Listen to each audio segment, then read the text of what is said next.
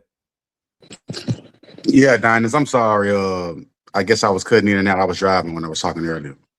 But I was just saying. Did you get the documentary? Nah, Diners, I ain't got it yet. Give me a chance. Give me a chance, my brother. But you didn't have. I mean, Skywalker. I've been saying get the documentary for the past 3-4 days. 3-4 days. Hold on. Now, this is my first time hear you advertise it recently. Now, I used to hear you advertise it back in the day. You know what I'm saying? But I So heard even back in the day, you didn't buy it, Skywalker. Nah, I was a law student, you know what I'm saying, going through hard times, man, you know what I'm saying. But no, I got you, Don. Give me a chance. I got you. When you gonna get the documentary, Skywalker? Give me. Matter of fact, I'm gonna get it when I get off, bro. When I get off line, I'm gonna get the junk. Okay, go ahead. All right, let me finish. What was I going? Oh yeah, I was just gonna make the example, or to say that Africa isn't the only one suffering from terrorists, right? I mean, I was making this point is that in Africa we see religious extremist terrorists. In the diaspora, we see commercial terrorists, where people are killing and murdering each other over material gains, stuff like that. And then in Africa, we see people killing each other over in the name of Allah. But the same basic brainwashing scheme is the same, right? They use all different type of propaganda. The propaganda they use to make religious terrorists is the Quran. The propaganda they use to make commercial terrorists over here in the diaspora is violent hip hop and negative propaganda in the form of art, using the art of imitation. So I mean, we as sitting back in the diaspora, just sitting back looking at the terrorism that's unfolding on the continent. We don't need to speak too soon or too rapidly about the terrorists, who running into the villages, killing innocent people, because it's the same thing the YNs were doing, except they was running through the hoods, shooting up people's houses and stuff like that, right? So we both dealing with some terrorist issues, and the root of both of those issues stem from colonial, domination of the black mind. And if you're not prepared to escape the domination of the black mind by adopting an Afrocentric view of the world, then you're not serious about liberation. You're just serious about moving your body around, but you're not serious about doing any type of true thinking. And one of the mistakes that we make as an African, at least in the diaspora, when we're talking about, politics, is that we confuse or we think that the American Constitution was designed for equality. The American Constitution was designed for liberty. And when black people stop chasing equality and start chasing true liberty, now wherever they are, then the fruits of their conduct is going to change rapidly. Because as long as you trying to be equal to white people, trying to be equal to robbers, connivers, rapists, colonizers, imperialists, then you're gonna get exactly what the consequence of trying to be like such people are. But when you try to be like black people, when you try to pursue self-determination, then you get a whole different type of consequence, or the whole different type of fruits from your actions. So Ibrahim Traoré, like I said, the greatest black leader of our time, the greatest black leader of the 21st century. I probably can't say he's the greatest black leader of the 20th century, because we had others. And obviously he didn't live in the 20th century. But Ibrahim Traoré is the greatest black leader. And let me not just say Traoré, but the triumvirate, right? The three kings. These are the greatest leaders of our time. And if they continue this march, despite the obstacles, towards true liberation, then our descendants will be building statues of this man, and they will be deified in Africa for generations to come. And I'll pause right there. I'm funding a mural of him right now. That's what we need, my brother, for sure. Power to the people. Come on, man. Well, my Ivorian brother, what did you have the question for the sister? Dinah, let's whenever move on, man. it's okay for me to speak, if I may, whenever. Hold on. I had a question for the lady. But no, he had a question for her, though. He had a question. He had a question for her. Can I ask my question, man? Yeah, go ahead. You're not understanding this lady, man. She one of them crazy Nigerians, man. That come from the southeast. Super Africa, just give me a second. I'll just ask her a question. She one of them crazy Nigerians, man, that come from the southeast. Questions to ponder. So if you're willing to ascribe all the successes of these Africans who are coming over here as Christians, right? They're coming over here and they're doing so well. If you're willing to do that, are you also willing to assign all the crimes of these white Christians against Africans, all these massacres, these genocides, all the poisoning that they're doing to the food and the vaccines that they're using to sterilize people across the continent? Are you willing to ascribe that to Christianity as well? No, she isn't.